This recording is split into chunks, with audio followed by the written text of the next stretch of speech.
was a 21-year-old student at Indiana University when she co-founded a company of unique print publications.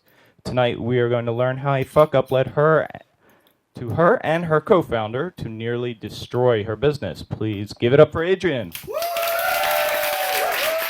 Hello. Good evening. Still not Malam. Okay. Is this close? All right. Well, first, what is your problem? What is your problem? Okay. Okay. Am I good now? Okay. Good. Um, First, I just want to give a shout out to the amazing events organizers of this evening, and close friends, Vito, Cash, and Leo, as well as everybody else at Hubud. Yeah, girl. I see you. And when they asked me to speak, I was like, oh, it's September 21st, and my birthday is tomorrow. So, what better way to kick off celebrations than tell a room full of strangers one of your biggest failures in life? Like, that's exactly. So, we're going to get started here. Oh, my fonts don't work, so surprise. That's okay. Oh, okay. Okay, now we can talk now. Okay, so I'm going to tell you about how one like small mistake literally almost cost me my company. So how it all began. I'm from Indiana. We went to Indiana University, and I make a joke here a lot about how I traded cornfields for rice fields. So I was there. I was studying journalism and marketing, and met my co-founder Evan. And Evan and I were both in Greek life and fraternity and sororities, and we saw that no one was really talking about the things that were going on in our community, things that we cared about. So we decided, why don't we start a print publication? That's a great idea. Literally the same week that we decide this, the headlines of New York Times, Boston Globe, Chicago Tribune is, thank you, Mickey. I'm about to eat this microphone. Um, it said, do not start print publications. Print is dying. We're cutting pages. We're firing staff. But Adrian, go ahead and start a paper. That's a really great idea. So we did. Within the very first week, it took off like wildfire. We had campuses from neighboring universities that were asking how they could start Odyssey at their campus.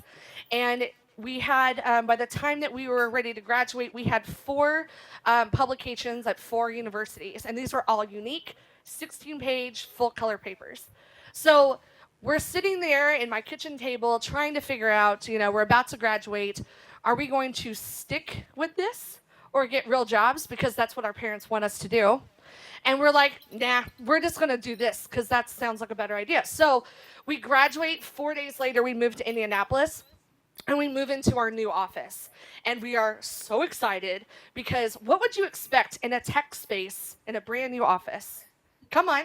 This is volunteer participation. Ping pong table. Thank you. Ping pong and like sweet chairs and like fireball, a bar and like nice glasses, like just so swanky, right? Nope. We moved into a bagel factory, an actual working bagel factory. 100 feet from my desk was a hot tub size of honey. It regularly smelled like apple cinnamon. Bagels fell off the truck. We were often the taste testers for the factory.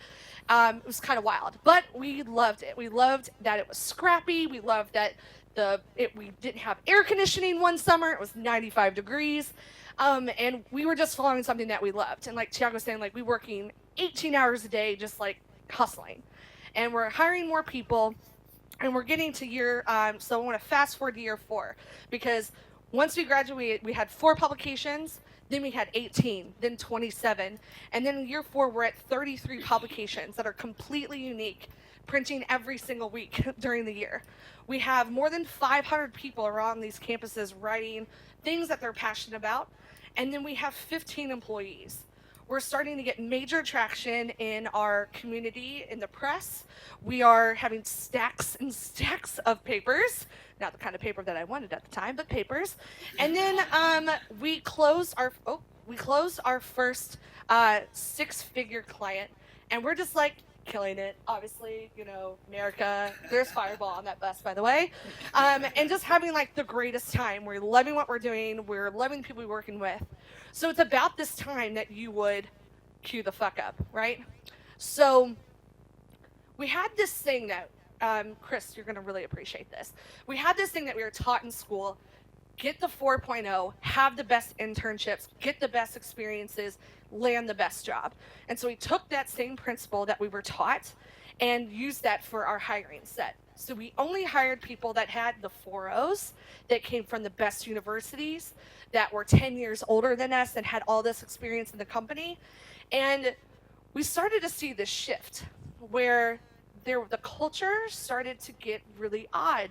We were having to really fight with people to get basic essentials done. There was water cooler talk. There was even secret lunches to talk about Evan and I. Okay?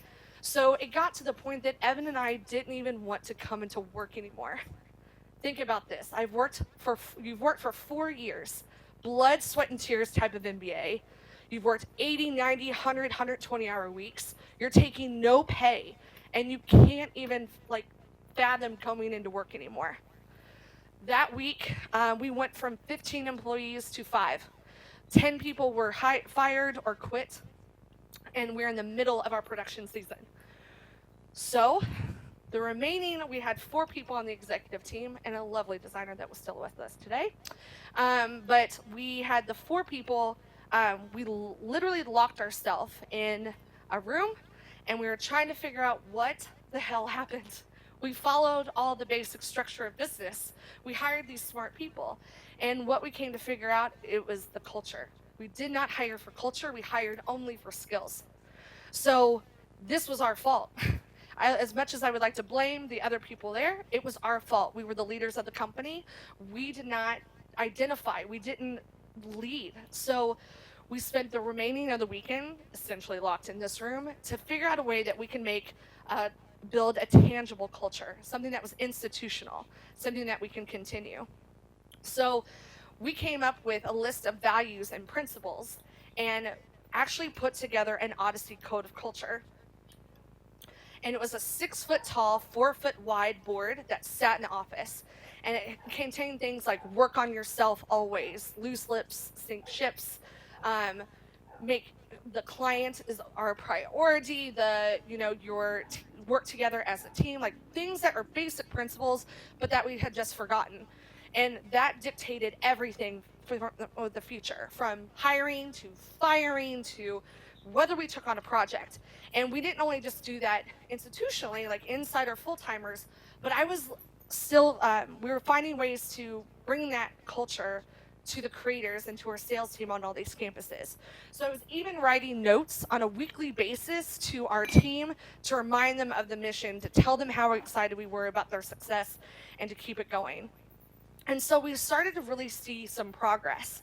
And one really big moment for us that we saw that really meant a lot to us was that we raised some money, which is always nice in business, especially when you're eating a lot of PBJs. So we raised $2.4 million in convertible debt, which means that we didn't lose equity, but we had some things to kind of pay ourselves.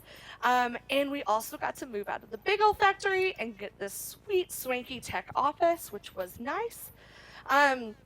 And we started to continue to focus, though, on the culture. We had this money, so we ended up opening an office in New York. We started hiring a ton of people to help further the business, because at this point we had only done print, and we were making the shift to being an online platform as well, because we wanted to service more communities and give more people the opportunity to share their voice and things that they're passionate about. So apologize for this small print, but if you don't have your glasses on, we had an employee that nicknamed our culture Squadacy, and it started to be prevalent everywhere. We started doing morning cycle rides, we did retreats, we were going out for dinner and drinks on a frequent basis, we were hiring this team of interns that was all based off this, and our interns were crying when they found out they got the internship. We had really established this culture of that we were fun, we all enjoyed working together, but we're still making progress, we're still hitting our deadlines, we're still hitting our numbers. So it wasn't an either or situation. So now we get to fast forward 2 years later to April 2016, and we have we've focused solely on the platform, and we have hit 30 million uniques, which is a lot if you don't know those things. And it was all done organically. We did 0 paid promotion of content, and we had 30 million uniques in less than 2 years. We had more than 14,000 creators creating content on a weekly basis that averaged 40,000 pieces of content. We had more than 100 employees, and we were having a great time. And we were starting to work with clients that I could only dream of working with: Fortune 100, Fortune 500, Victoria's Secret Pink, Starbucks, although we did not get free Starbucks. And we're also being notarized in the community and in the industry as thought leaders, as people that are pushing not only good business, but good culture at the same time. And this was all done in less than 2 years, which is pretty insane while we were launching the platform. So much progress. And we were like, we really needed something to cap it off. We wanted something to work for. And then, this is supposed to be bigger. It's Nikki. But we raised $25 million in venture capital funding. $25 million.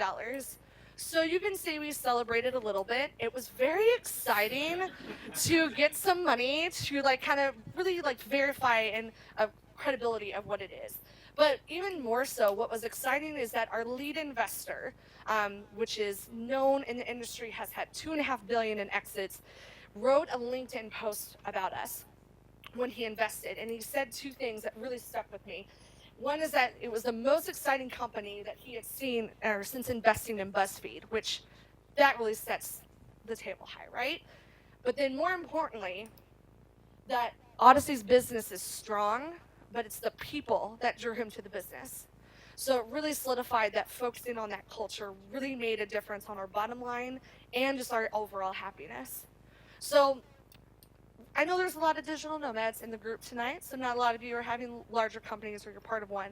But at the end of the day, it doesn't matter, because you have to make culture a priority and to really trust your gut instinct. I don't care if you're hiring a freelancer, having a contractor, you're a contractor, or you're working in a company of 10,000. You have to trust your instinct, because at the end of the day, culture is king. So.